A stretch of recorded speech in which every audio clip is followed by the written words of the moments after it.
அரியலூர் மாவட்டம் உட்கோட்டை வேளாளர் தெருவை சேர்ந்த வீரமுத்து ரேவதி தம்பதியரின் மகள் சங்கீதா. சங்கீதாவை கும்பகோணம் அருகே உள்ள சுந்தர பெருமாள் கோயில் வடக்கு வீதியில் வசிக்கும் பாலமுருகன் என்பவருக்கு திருமணம் செய்து கொடுத்துள்ளனர். இவர்களுக்கு கடந்த 38 நாட்களுக்கு முன்னர் ஆண் குழந்தை பிறந்துள்ளது. இந்நிலையில் சங்கீதா தனது பெற்றோர் ஊரான உட்கோட்டையில் இருந்து வந்த நிலையில் அதிகாலையில் தனது குழந்தைக்கு பசியாற்றி தூங்க வைத்துவிட்டு அவரும் தூங்கியுள்ளார்.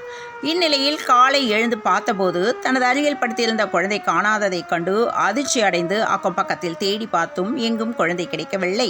இதனை அடுத்து வீட்டுக்கு பின்புறம் பார்த்தபோது அங்கு இருந்த தண்ணீர் பேரலில் போர்வையுடன் குழந்தை மூழ்கடிக்கப்பட்டு இருந்த நிலையில் குழந்தை மீட்கப்பட்டது.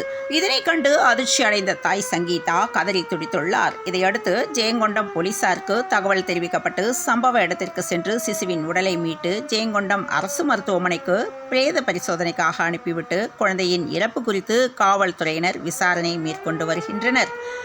பிறந்து 38 நாட்களே ஆன ஆண் சிசு தண்ணீர் பேரலில் மூழ்கடிக்கப்பட்டு கொலை செய்த சம்பவம் அப்பகுதி மக்களிடையே பெரும் சோகத்தை ஏற்படுத்தியுள்ளது. இதுகுறித்து குழந்தையின் தாத்தா பாட்டியான வீரமுத்து ரேவதியிடம் போலீசார் விசாரணை மேற்கொண்டு வருகின்றனர். இத்துடன் இந்த செய்தி நிறைவடைந்தது. மீண்டும் மற்றொரு செய்தியில் சந்திப்போம். வணக்கம்.